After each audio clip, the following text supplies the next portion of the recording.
Hey friends, it's Julie. Just a quick note before we start today. In this conversation with Melissa Bottorff-Arey, we are going to be talking about suicide, grief, and mental health. And while we approach these topics with care and compassion, we understand they may be difficult for some listeners. So please listen in a way that feels safe for you. And if you or someone you know is struggling, we have linked to support resources in the show notes. All right, let's go. People stay at a distance and they use the reasoning that they just don't know what to say. They don't want to make you more sad, so they don't show up. We just need people to show up. You need somebody, and it's okay to say, I don't know what to say. I have no idea how I would feel, but I'm here. Hey there, it's Julie. Welcome to Uncomfy, a show about sticking with moments that challenge us even when they are uncomfortable. And I know you're probably wondering, why would anybody choose to be uncomfortable? But I know from personal experience, and you probably do too, that sometimes a little discomfort has benefits if we can stay open and curious about it. That is what we're here to explore. So let's get uncomfy. I'm joined by Melissa Bottorff-Arey. She's a grief coach and host of The Leftover Pieces, which is a podcast for life after suicide loss. Melissa, welcome. Thanks so much for your time today. Thank you. Thank you for having me. So your son, Alex, was 21 when he died by suicide back in August 2016. And you actually mentioned suicide as the cause of death right there in the first sentence of his obituary, which is, it's an unusual thing, not something a lot of people would be comfortable doing. I'd love to hear what went into that for you. Why did you do that? Well, thanks for asking. That's a good question. And I wish I could lend something to it that sounded like I had more forethought and intention in it, but I didn't. I led with my instincts. And I don't think I actually said the word suicide, but I said Alex ended his life on, and gave the date in the first sentence. And it really was just about instinct because it was accurate, and there was nothing inside of me that was ashamed of my son. However, it's turned out to be something that means more to me now, to realize that instinctually I was willing to lean into breaking down that stigma without even realizing it. What is it that it means to you now? In hindsight, you did it instinctually, but in hindsight, why do you think it mattered? It was important. And you also recommend in the resources that you provide, you encourage other families to do the same thing. Why? Yeah. The death of a child is complicated in itself, right? Because it's an out of order death. We don't ever expect to outlive our children, but suicide carries an additional layer of complication. So because it is still so stigmatized, people want to shush it into the dark corners. So in retrospect, and why I encourage people to lean into it, is for themselves, but also for the community as a whole. First for themselves, because the sooner we can not put ourselves in that shame, blame game that we're going to do on some level anyway, the better for our own healing journey.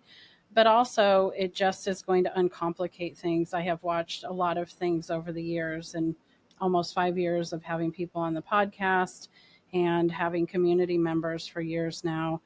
The people that do hide from it, they add extra complications to an already complicated story.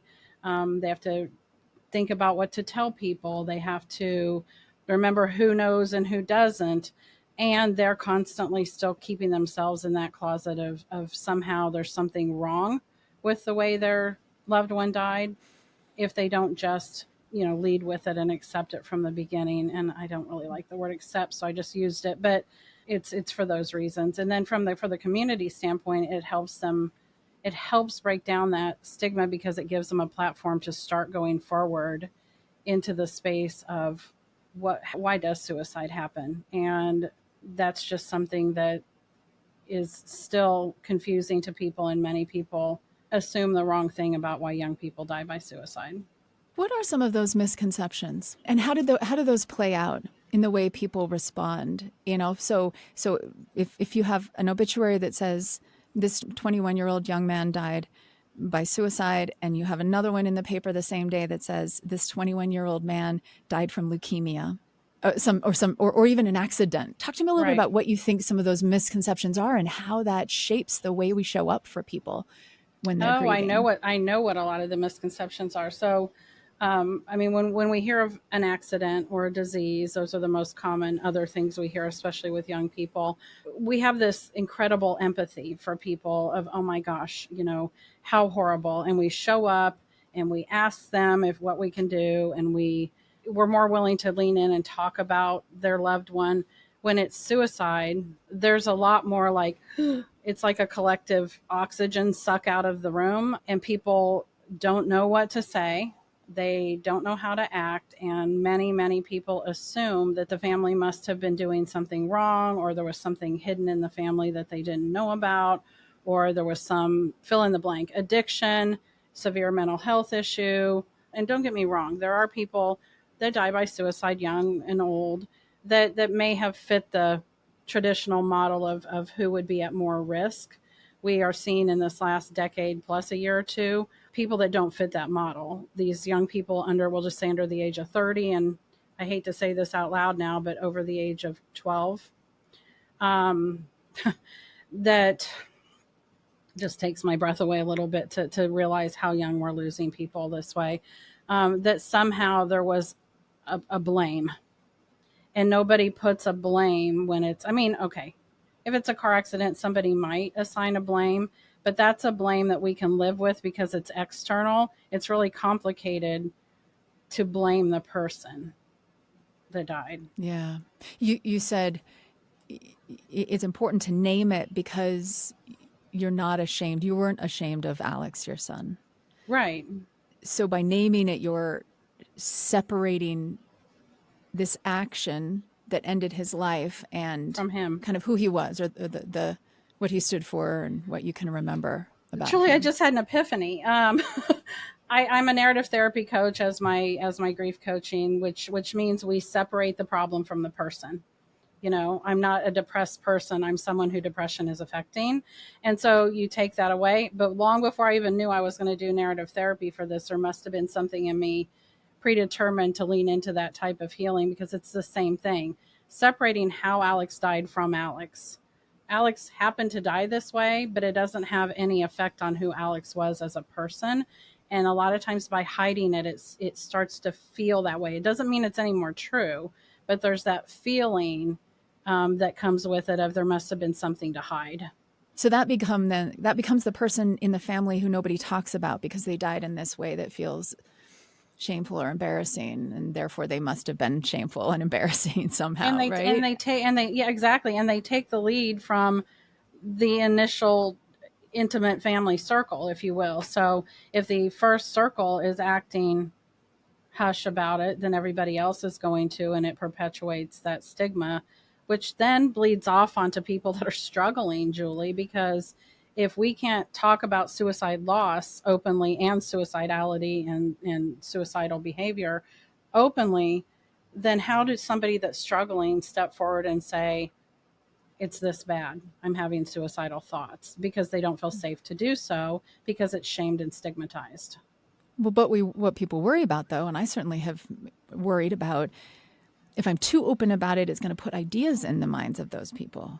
Like if I And that admit that, if you admit that Alex died this way, then isn't that going to give license to another young person who's also in that stage of life? I love that you brought that up. I hate that it has to be brought up, but I'm really glad that you leaned into that. You all speak my language here at Uncomfy. It's exactly I live in an uncomfy world. It's exactly the opposite, and research has shown, that's not my opinion. Research has shown over and over again that leaning in, especially to young people, with being open, trusting them to be the smart people that they are, trusting that they're already being exposed to these things. What they need are safe places to talk about it, safe places to know that it's not abnormal to have these types of thoughts and to struggle. It actually allows them to lean in and be more likely to ask for help and to find the safe people they need to go to with these when they know it's normal. Because I hate to say it and throw that normal in air quotes, it is normal in today's world to have anxiety and struggle, and you know, at different times it's going to be worse than others. But young people today are faced with more than we have ever seen young people faced with, as far as what we put on their plate and what we expect them to digest and handle. that their young brain isn't ready to handle yet.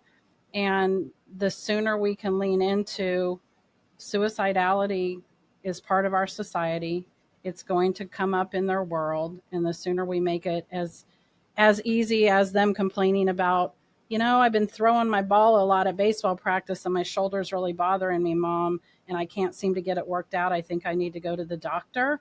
It needs to be that normal to say, I'm having thoughts that are not okay. I keep thinking I don't want to be here anymore, and that surely isn't something I should be thinking. So it isn't about normalizing suicide, it's about normalizing suicidality. It's about normalizing the thoughts behind it and the break that can happen in our brain that can cause us to feel that way, and seeking help. The resources that you provide, your podcast and your therapy, your counseling, are in particular for mothers who have lost a child to suicide, or at least that's one of the areas that you have lived yourself personally and have expertise in. So, what is a helpful way to respond to a mother who's lost a child to suicide? The most helpful way to respond is to just show up, meaning don't shy away, don't stay away, because a lot of suicide, more than most, I won't say more than any, but more than most people, stay at a distance, and they use the reasoning that they just don't know what to say. They don't want to make you more sad, so they don't show up. We just need people to show up. You need somebody, and it's okay to say, I don't know what to say. I have no idea how I would feel, but I'm here. Is grief different when it's a suicide loss? Or is grief and it's all the same, do you think? Grief is not grief is grief is grief. And I've learned that through this process. And I'm not sure it's suicide loss as much as child loss.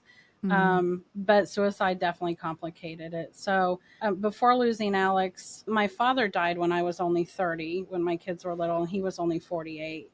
And I've lost a few friends. So between losing my dad, some friends, and my grandparents, who I all love very dearly, I kind of thought I knew grief. And the loss of my child doesn't even live in that world.